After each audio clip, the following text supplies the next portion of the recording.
বাংলার মাটিতে জাতীয় পার্টি কোনো রাজনীতি করতে পারবে না, আগামীতে নির্বাচনে অংশ নিতে পারবে না। ফ্যাসিবাদের এই দশরকে আগামী 24 ঘন্টার মধ্যে গ্রেফতার করতে হবে। সেই হামলা অগ্নিসংযোগের সাথে গণ অধিকার পরিষদের ন্যূনতম সম্পর্ক সংশ্লিষ্টতা নাই।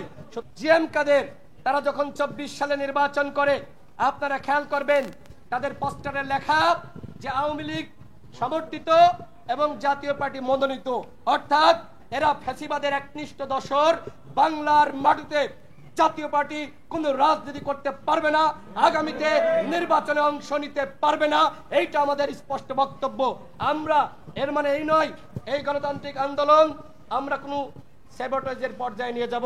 জাতীয় পার্টির কার্যালয়ে যারা হামলা করেছে সেই হামলা অগ্নিসংযোগের সাথে গণ অধিকার পরিষদের ন্যূনতম সম্পর্ক সংশ্লিষ্টতা নাই।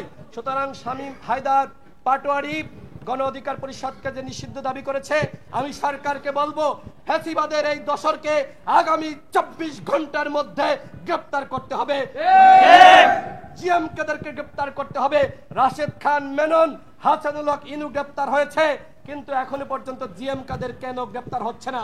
ভারতের অনুগত দাস ভারত থেকে ফিরে এসে বলেছে সে ভারতের অনুমতি ছাড়া কি আলোচনা হয়েছে, কার সাথে আলোচনা হয়েছে বলতে পারবে না। সুতরাং এই অনুগত দাসকে এই বাংলাদেশের আধিপত্য বিরোধী শক্তি কোনো রাজনীতি করতে দিবে না। সর্বশেষ কথা হলো, আজকে আমাদেরকে নানানজন নানানভাবে দোষারোপ করছে। কথা ক্লিয়ার, এই সব দোষারোপ করে কোনো কাজ হবে না।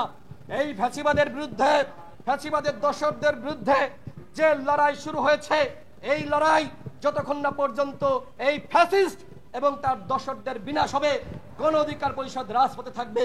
কেউ রাজপথে থাকুক আর না থাকুক, আমরা ইনশাল্লাহ এদেশের জনগণকে সাথে নিয়ে রাজপথে থাকব। কেউ ফ্যাসিবাদকে এবং তার দোসরকে রক্ষা করতে আসবেন না। যদি কেউ রক্ষা করতে আসেন, তাদের পরিণতি কিন্তু ওই হাসিনার মতন হবে। বাংলার মাটিতে ফ্যাসিবাদ এবং তার দোসরদের কোনো ঠাঁই হবে না।